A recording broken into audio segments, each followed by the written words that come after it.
ఎఫెసీయులకు రాసిన పత్రిక 4వ అధ్యాయం 11.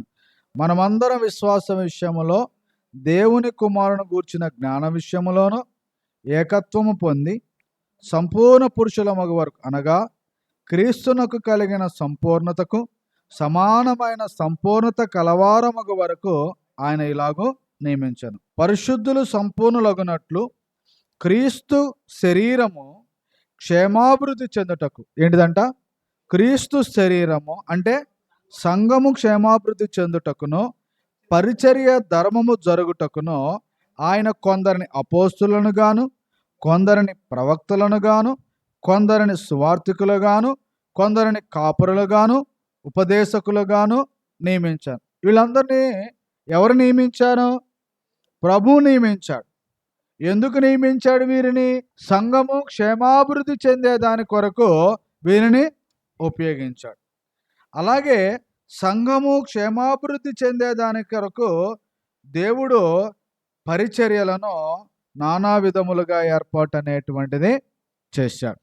కొరింథీయులకు రాసిన మొదటి పత్రిక 12వ అధ్యాయము 5వ వచనం. కొరింథీయులకు రాసిన మొదటి పత్రిక 12వ అధ్యాయం 5వ వచనం, 4-5 వచనాలు.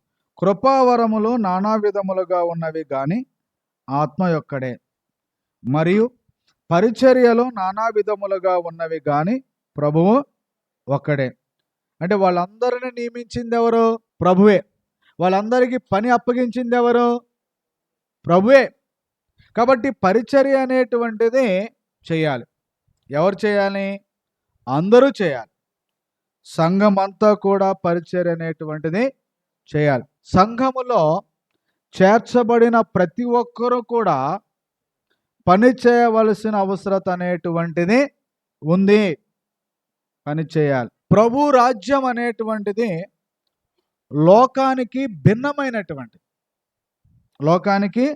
భిన్నమైనటువంటి లోకములో ఉన్నటువంటి వారు ఏం చేస్తారనంటే పరిచర్య చేయించుకుంటారు. కానీ క్రీస్తు ప్రభు రాజ్యము ఆత్మ సంబంధమైనది. కాబట్టి ఇక్కడ పరిచర్య చేయించుకునేటువంటి వారు కాదు, పరిచర్య చేసేవారు ఉండాలి. కాబట్టి ఆత్మ సంబంధమైనటువంటి ఈ జీవితంలో ప్రతి ఒక్కరూ కూడా పరిచర్య చేయవలసినటువంటి వారై ఉండాలి. ఎందుకు పరిచర్య చేయాలనంటే క్రీస్తు ప్రభువే పరిచర్య చేశాడు, రాజే పరిచర్య చేశాడు. కాబట్టి ఆయన రాజ్యములో ఉన్నటువంటి వారందరూ కూడా, లేదా ప్రభువే పరిచర్య చేశాడు కాబట్టి ఆయన సంఘములో ఉన్నటువంటి వారందరూ కూడా ఏం చేయాలనంటే పరిచర్య అనేటువంటిది చేయాలి. లోకాసు సువార్త 22వ అధ్యాయం 27వ వచనాన్ని చదువుకుంది. ఆ గొప్పవాడెవడు?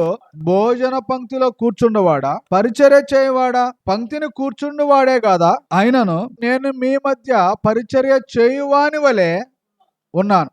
కాబట్టి క్రీస్తు ప్రభు వారు ఎలా ఉన్నారు అని అంటే పరిచర్య చేయువాని వలె ఉన్నాడు. ఆయన పరిచర్య చేయించుకునడానికి రాల. ఏం చేశాడు? ఆయన పరిచర్య చేయడానికి ఆయన వచ్చాడు. ఆయన ఒక రాజు. ఆ రాజు ఆయన రాజ్యములో ఉన్నటువంటి వారందరికీ కూడా ఒక మాదిరిగా ఉండాలని ఆయన ఏం చేశాడనంటే ఆయన పరిచర్య అనేటువంటిది చేశాడు. అవును, క్రీస్తు ప్రభు వారు మనందరికీ కూడా ఏమై ఉన్నాడు? మాదిరిగా ఉన్నాడు. ఆయన దేవుడై ఉండి కూడా ఈ లోకములకు మానవుడిగా వచ్చి మానవుడిలో ఆయన దాసుడిగా ఆయన జీవించాడు. ఒక బానిసగా ఆయన జీవించాడు. ఆయన ఉన్నతమైనటువంటి కుటుంబములో ఆయన జన్మించాల. ఒక పేద కుటుంబములో ఆయన జన్మించి ఆయన పరిచర్య అనేటువంటిది ఆయన చేశాడు. ఈరోజు క్రైస్తవులుగా మనము, క్రీస్తుని వెంబడించేటువంటి మనము, ప్రభువులాగా మనము కూడా పరిచర్య అనేటువంటిది మనము చేయవలసినటువంటి వారమై ఉండాలి ప్రియులారా.